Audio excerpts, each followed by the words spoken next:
Real estate investing can bring big reward and big risks.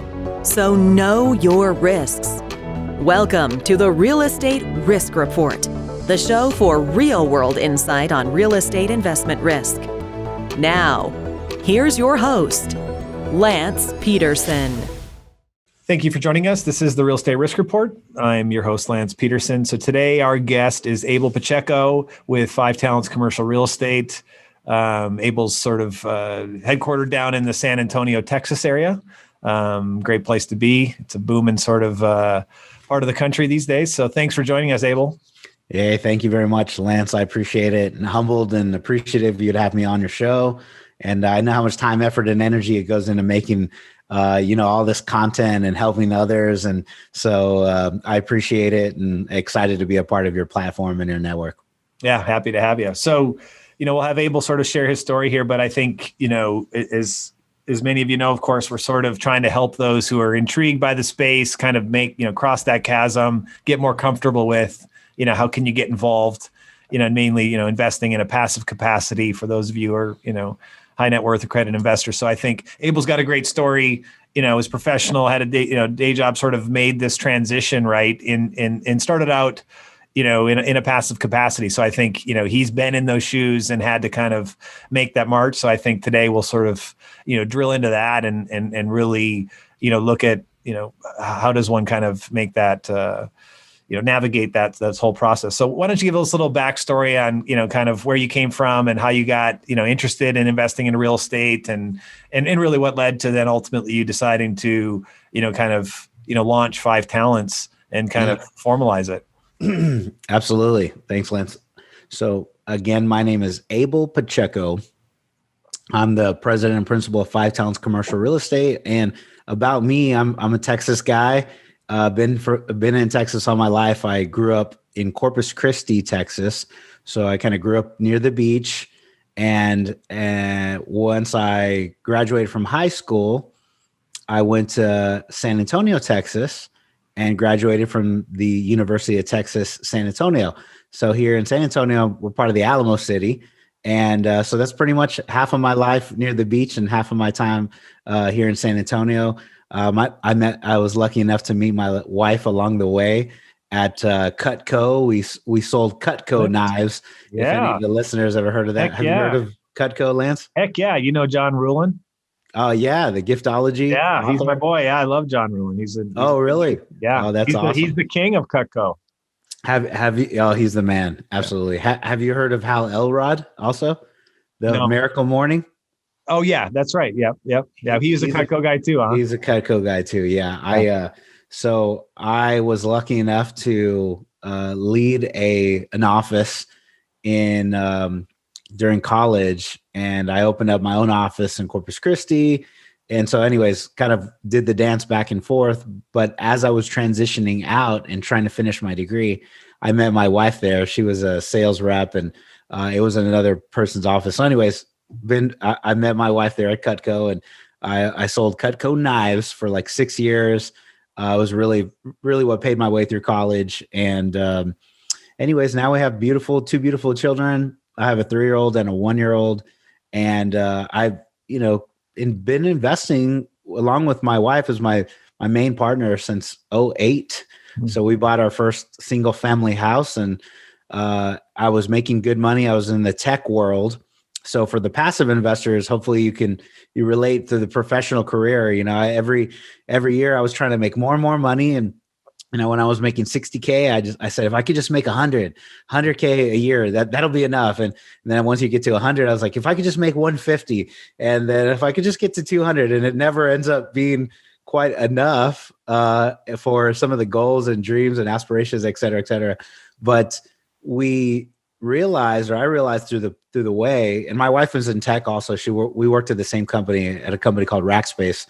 Oh yeah. And we were there I was there at 2006, and I finally left in 2016. So 10 years, we helped build this company from $100 million a year to $2 billion once it exited. Was it Graham Weston? That's Graham Weston. That's a rocket ship there. Yeah, that's right. Yeah, Rackspace, man, pioneer. Man, We absolutely crushed it. We had a amazing time, a really good organization, culture, mission, people. I mean, everything. Our customers loved hosting, and our customer service was called Fanatical Support. Yeah. And we were sincere about it, right? No, we took a pay. My first company was an IT services company, basically the virtual IT department. And I learned about, Rackspace through Vern Harnish, and he had Graham at his, one of his events or whatever, and that whole Fanatical Support thing. And I'm like, dude, that's genius. I mean, if we can answer the phone, like, just like you guys, right? Like real person, and you do it like live, right? Like that's a huge differentiator. Road, the same thing, man. Like people love that stuff, and no one was doing it, right? Mm-hmm. And it's not hard. It's not hard to answer the damn phone, right? And so it's like you might not be able to help them out right there, but they appreciate that you answer the phone. So I definitely, I followed that. That's great. Oh, that's awesome, Lance. Well, it's good to know I'm in a good company, man. Yeah, I mean that's the philosophy and the leadership I kind of worked under for all those years. And me personally, within the bigger company, my org or me went from our team went from a $5 million a year book of business to a $12 million to $24 million a year to 47. And I left, my team and org was about 60 people, 60 salespeople, a bunch of managers, and we were doing about $57 million a year. And I had a great run. That was my first 10x run, right? Yeah, that's great. But all the way through the process, why I really enjoy what I do today, helping other people invest for financial freedom, was as the company was doing really well, I realized if I ever stopped working, my income was going to stop as well. So that, clicked early on from my Cutco sales days, which was 100% commission. If I didn't work a week, I didn't get paid. And so I started investing early. Me and my wife bought like I said, a single family house. And for 10 years, we bought 8 single family houses, was what we were afforded to. And I was super humbled, super blessed. But now I'm kind of on that next mission to help other professionals that are kind of like, where I was, in that position to invest, to try to create, passive income for themselves, their family. And it's not quick and easy. That's for sure. It's simple. It's very simple in my opinion. Yeah. It just takes a lot of dedication, persistence. You have to play the long game. And, that's what we did though. Even back then we saved, we'd squirrel away 25, 30, 40K, put it in a real estate, piece of property. And then we would, get a little cash flow and not spend it. We wouldn't extend ourselves. My first house was $116,000. Me and my wife lived in it. Yeah. It was a 3-bedroom, 2-bathroom house. And in Texas, 116K went a long ways in 2008. So I bought during that first dip. Yeah. And, we just kind of led modest lives, but just try to invest like crazy. And now we're invested in total of about $100 million worth of commercial real estate. We're passive investors in about 300 plus doors, and we're actively invested in another 600 plus doors. And it's been an awesome ride. And, definitely the persistence to keep investing and live, below or, at your at the same level is just, it's provided a lot of power, I think now. And, I can see myself, I'm 41 and, I'm still I work my tail off every single day. Right. Yeah. But I can really see where like 45 and 50 is going to be. And I'm excited about it. So that's a little bit about me. Yeah. Cause I see you on Clubhouse like all weekend long. So I was just wondering here, like if we need to call in an intervention or something, but I could sense that you were a pretty hardworking dude. So, yeah. So what was that kind of defining moment for you then that, like you said, you sort of jumped off the Rackspace rocket ship in 2016, but, like that got you kind of into commercial, right? Like what was the, what happened? Like there had to be, like, what was the moment, if there was one, right? Like where you were like, hey man, there's these other guys out there hustling. I can figure out how to get in their deals and, kind of leverage, it's what it is. It creates a lot of leverage, right? Because even a single family home, it can be laborious. You can have a property manager. I mean, it's definitely, there's nothing wrong with it. Everyone's sort of taken that path, or many have, I should say. But what led you to kind of jump into multifamily? Yeah. And you hit a couple points. This is exactly why I love talking to people that are kind of like me. So I came from the tech background, sales background, just grinding it out, working hard, commission, compensation, higher, that kind of thing. And as I invested, I was the landlord. I would, one or two, three, four properties. It was not a big deal. I barely got any calls in the single family world. But when I started getting to 5, 6, 7, and 8, and my career started doing better at work as well, in 2013, 14, I only managed, 10 people, 12 people. And then it went to 40 people and 60 people. It was also the height of my portfolio. So I would work, I'd get there early. I'd try to beat out all my people at work, get there before 8, and I wouldn't leave till 6. I don't even think I never really took vacations. I took one vacation in 10 years. We went to Peru. But outside of that, I just really didn't take more than 2 or 3, 4 days off. And my nights and weekends were consumed with either finding the next property to buy, doing the analysis on my current portfolio, handling a renter call every once in a while. And then the straw that broke the camel's back was like I had 3 or 4 things happen at the same time. So I had a renter move out, and they just trashed the house. They had a huge container, like a trash container, 35-yard, half-ton cubic container, whatever it was. Yeah. And I go, anytime you roll up to a house where there's this huge trash bin that it takes up the entire parking lot, driveway, it's never good. It's never a good move out. Yeah. That was it. That was like 35, 40 grand in repair. And the house was old. It needed repair anyways, but that definitely did me in. And then I had a couple other things happen at the same time, people moving out, trying to move in, at work. It was stress and pressure of, we were going public, private, this back and forth. And, it was kind of writing on the wall. Hey, you've been there for 10 years. You're finally getting this paid, this really high income. You may lose your role. We want you to move to a different position. And I was like, none of that stuff all at the same time. And then my commission or my quota, we were in this room with all the big VPs and, I think finance, of operations and sales. And they sit me down and we're end of year. And they're like, man, you absolutely crushed it this year. It was a record year. You did amazing. We're all I'm all smiling and chuckling, and they chuckle even harder. And they go, you know what you just won? And I was like, what? They're like, a higher quota next year. I was like, wow, you wise guys, let's run it back times 1.5. I go, man, and they wanted to stretch, and we had been stretching, and it was that final, blow that I go, I really, something's got to change, Yeah.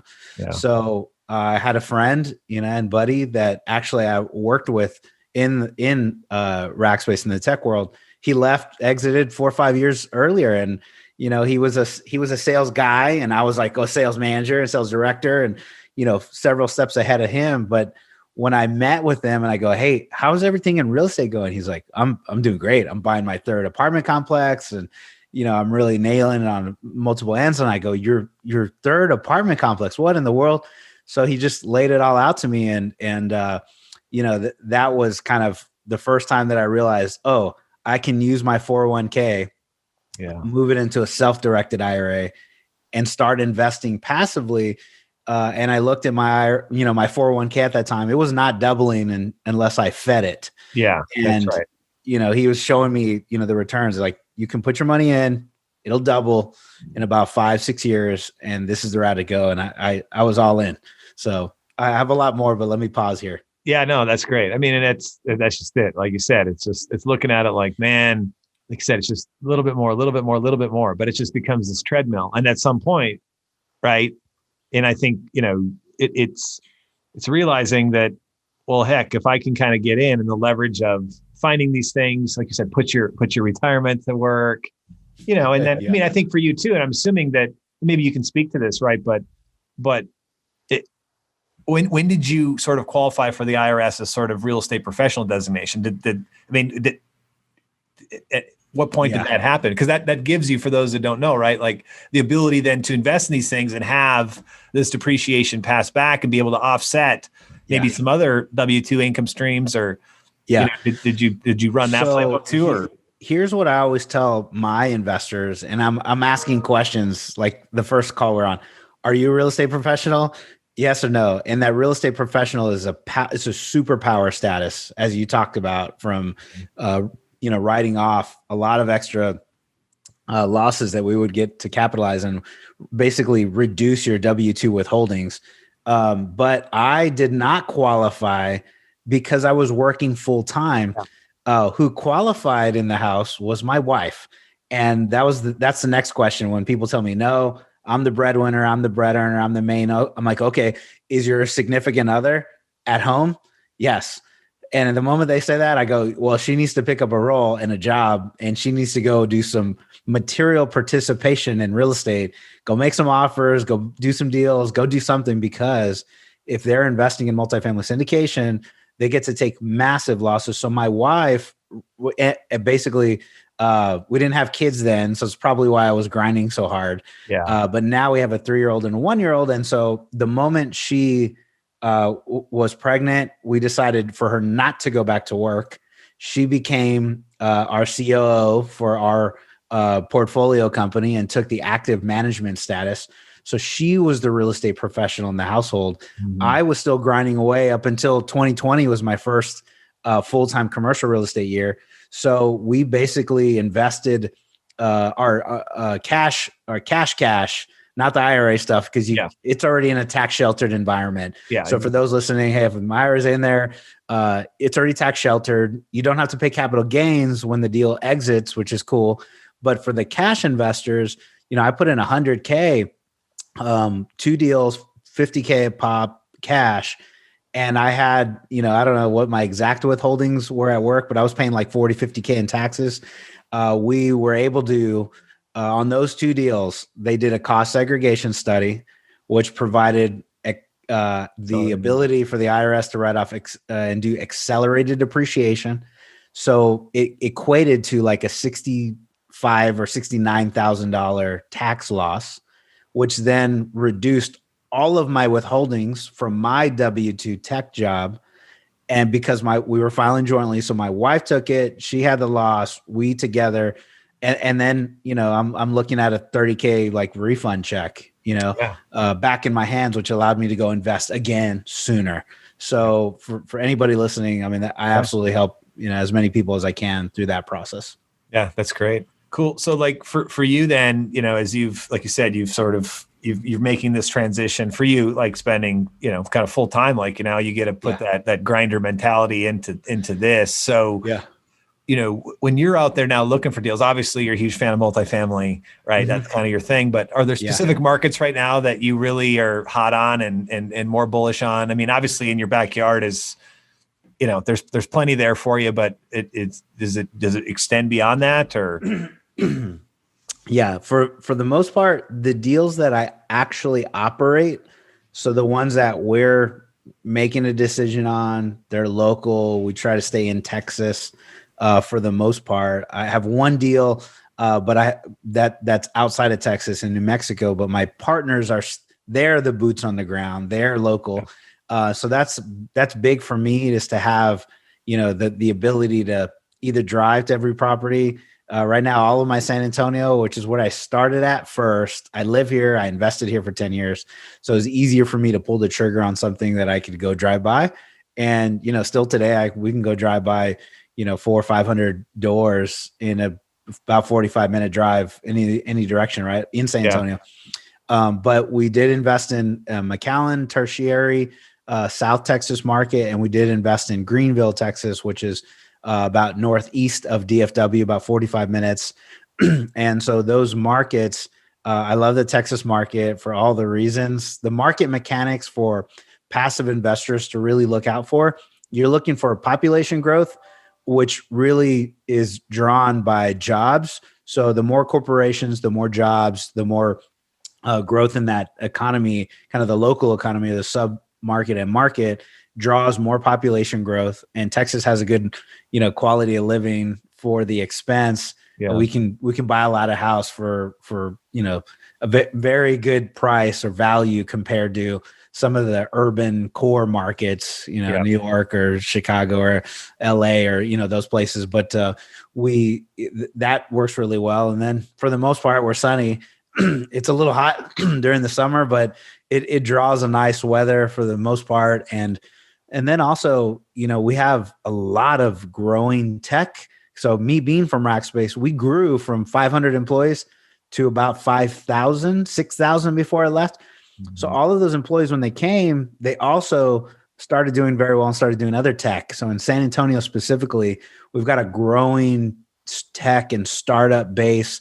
A lot of the people that made their millions and, 7 and 8 figures or plus have invested, right back into the San Antonio economy. And then Dallas, I saw some recent, headline where it overtook Manhattan is like the most desirable place to invest in. And I'm like, what in the world, Texas, and you have consistent population growth year over year. It's just an ongoing. And I think, the pandemic may have helped a little bit, but it was already there. The growth is already occurring. And, so those are good things about the market mechanics. And our property in, the tertiary market in McAllen, it's about 3.5 hours south of San Antonio, but it's supported in the South Texas area by basically the U.S.-Mexico Canada agreement, which is the old NAFTA. It's USMCA, right. Yep. And that just defines hundreds of billions of dollars going one way from Canada to the U.S. and Mexico to the U.S. and us to them, and that 3 border area just kind of supports a lot of the economies down there. So even though they're smaller cities, right, which most part you would be kind of worried about, like, is the employer going to go away or is the town still going to be there? It's supported by that, those things. So anyways, that's kind of what I look at for the most part. As an operator, me doing it, we do have we have an open fund right now, which is pretty cool because it's a diversification fund. And we're, basically investing in 9 of the top markets in the U.S. So we are investing in Texas, obviously, Dallas and Houston and some of the areas. And then, Denver, Carolinas, Atlanta, and some of the other really top markets in the Sun Belt. And so those were chosen just because they've had some of the best resiliency in the last 10 to 15 years. And so anyways, that's kind of my thought on that. So happy to dig into somebody else. I love that, and it's, that's a bit of our roots too, that, back in 2012, my business partners and I, we launched these, discretionary diversified vehicles, right? Same thing. Like, hey, I mean, we were hard money lenders, right, in the Pacific Northwest. And, so you've got this, certain area that you originate loans in and whatever, but ultimately, that there's all these other markets. It's very fluid, like, markets in favor, and then property types are in favor, not in favor, whatever. I mean, so especially when you think of the passive investor, so like, how do we build, some product, which is how I view it, right? A fund or whatever. It's just a net new investment product that solves a problem, for other investors. So the ability then to be able to bring that in and create a diversified portfolio across those makes a ton of sense. In fact, even more so, like, I'm trying to encourage more and more people in that position to do that. I mean, it's for us, like, and we've solved what I think are a lot of the problems, like on how you administer the fund, how you structure the fund, right? That's all intentional, because if we can, create those vehicles, and then guys like you, like the one you're talking about, it's great, because, and then the value to the passive investor. So like, I can get diversified. I kind of know, who's sort of, managing this vehicle, building the relationships, vetting, then turning around and doing the diligence on the other sponsors' deals, which, sort of, forces them to really sharpen their pencil, make sure that, everything is sort of up and up. Right. And it's a good way to go. And once again, creating more doors for people to participate, right. To get into the space, because like you said, I mean, boom, 50 grand in this syndication, 50 grand in that syndication. Well, how many times can you do the 50 grand? It's sort of, you're limited. And now you have, you're not as diversified. Maybe, the beauty of multifamily or whatever is, if you did your homework, you should be okay. I mean, but to be able to have exposure to multiple, is the portfolio effect, and the diversification is huge. So maybe share with us a little bit as to how you're choosing, these other, I'm assuming that you're using the sponsor first, then deal sort of approach. So maybe share with us how you've gone about that process. Yeah. And this specific to the fund, right? So yeah. What we were super lucky to get into on our fund was there's a bigger fund and it's called Waymaker. And it's, all the names you kind of recognize, I think in multifamily, like the titans of multifamily, like, you have Greystar and Pinnacle, the number 1 and number 3 largest operators in the world. They manage a ton of properties, and RealPage and Real Manage and JPI, and you have some superstar, characters in this investment. And they were the ones that said, hey, they're calling it the Fine 9. I think if you Google that or anybody looks at that, you'll look at the 9, super resilient markets over the last X amount of years that have outperformed a lot of the other markets for multifamily. And so they kind of, put together that thesis that multifamily was going to be one of the best vehicles, as it was and as it will be, at least for the foreseeable future in commercial real estate. Especially it's kind of evident, especially with what's going on today. People are trying to invest in anything that will provide yield, and capital's chasing a yield, but unfortunately the yield's just not being produced. The 10-year treasury is super low. People are wary about the stock and bond. You see GameStop and AMC. You're like, what is going on? Anyways, the thesis is, you have a type of product where tenants absolutely need affordable, clean, comfortable places to live. It's not luxury. It's not, the rough neighborhoods or anything. We're investing in B plus assets and that workforce housing. Some of the top, workforce housing, affordable, not, we're not talking about Section 8, just, workforce, middle of the road housing, that clean, comfortable, safe, with really good amenities in addition. So anyways, that was the kind of the thought process in the right markets. Yeah. And their fund though is really, people say, oh, it's an institutional grade. The fund is really an institutional fund. It was like $1 million minimum. Yeah, exactly. Yeah. And we're like, okay, well, I don't have $1 million to invest, but that's what we did was we created a fund to invest in the feeder fund, to invest in theirs. And, now our investors can get in a $50,000 minimum and just, kind of put some money into it. And we're the fund managers for that. And so we're raising, a little under $5 million, and, we'll do that. And I talk about it openly because it's a 506c investment. So, so anyways, it's, and that's what I mean. And I like that. I think it's good to talk about those things. It's just that this is how it's going to go. This particular, I'll call it middle market real estate ecosystem, it's maturing. Yeah. And when it matures, much like any form of distribution, right, of anything, right, is that how do you handle that, right? And this is what's happening in ours, is that people like yourself and groups like yours are rising up who have that skill set, right, to sort of assess opportunities and those sorts of things, create vehicles. And of course, I mean, my bias is that the more people launching funds, the better. I'm a fund administrator. So in full disclosure, right, I want more people running funds.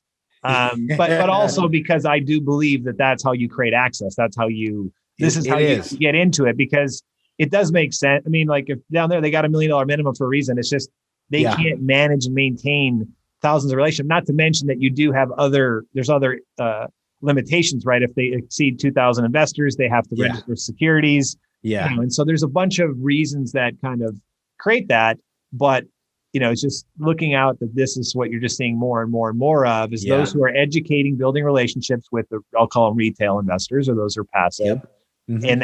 And then those who are sort of more professional investors, who often are operators as well, who are looking at, potential other opportunities to create net new, like I said, investment products that are available for, your accredited investors. So I think that's great. I love it. Yeah. I think you summarized it pretty well, man. And, it's, when else are you going to be able to invest 50, like a minimum 50 grand into like $500 million worth of real estate in some of the best cities and led by the best operating teams? And it's just a scale and something I wouldn't be able to invest in unless it was like a REIT And if you're a REIT investor, you're not an owner, you're a stock owner. And, it's like, okay, it's spread across, any number of properties, but you don't get the tax benefits, everything we were just talking about, which is, in a K1 ownership, if you're in the fund and the teams are buying deals and they're doing the cost segregation studies. Now, our investors all the way down to the limited partner passive investor, they're part owner.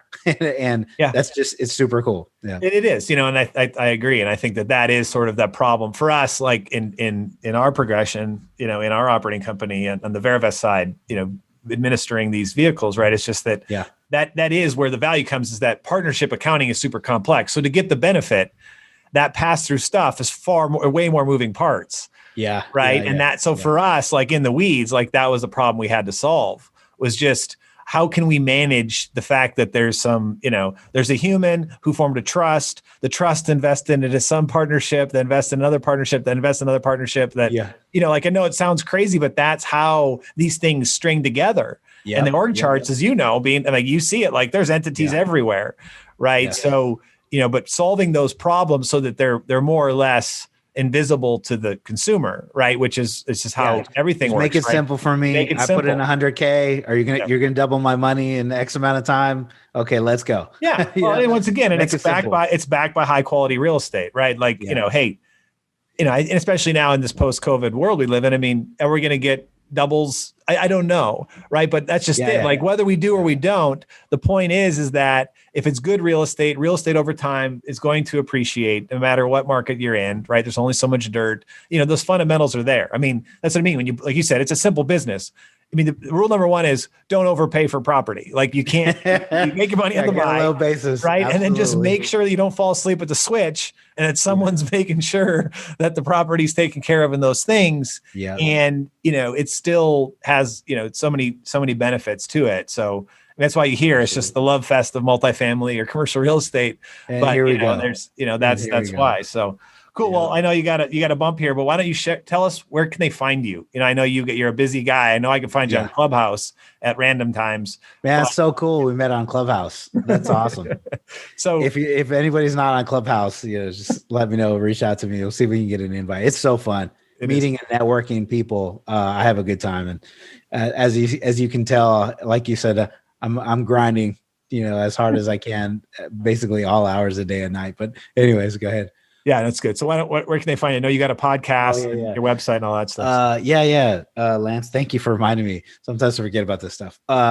So the best way to reach me is go to our website, and it's the number 5tcre.com. So like the number 5 Tango Charlie Romeo Echo 5tcre.com. Cool. And on there you can see our About Us page. You can schedule time with me on our like a scheduling link. You can learn a lot more about education. There's a ton of education on our website. We've been doing webinars for COVID every couple of weeks, and those are on there. We took the time this year to write my ebook on how I invested in about $93 million of commercial real estate as through my journey. Right. And then our podcast is 5 Talents podcast, 5 Talents Commercial Real Estate Investing. We took the time to interview a bunch of people again this year, probably about 100 shows. I just got Grant Cardone on our show. Nice work. We were super excited. And guess where I met him? Guess where he committed to on freaking Clubhouse. Yeah. So anyways, just a cool value. He's going to be our 100th season episode finale and excited for that. So awesome. And now met superstar Lance Pederson as well. So there you go. Another one. Yep. All right, Abel. Awesome, man. Well, I appreciate your time. You have a great one. Take care. Hey, brother. Thank you very much. Yeah, we'll see you.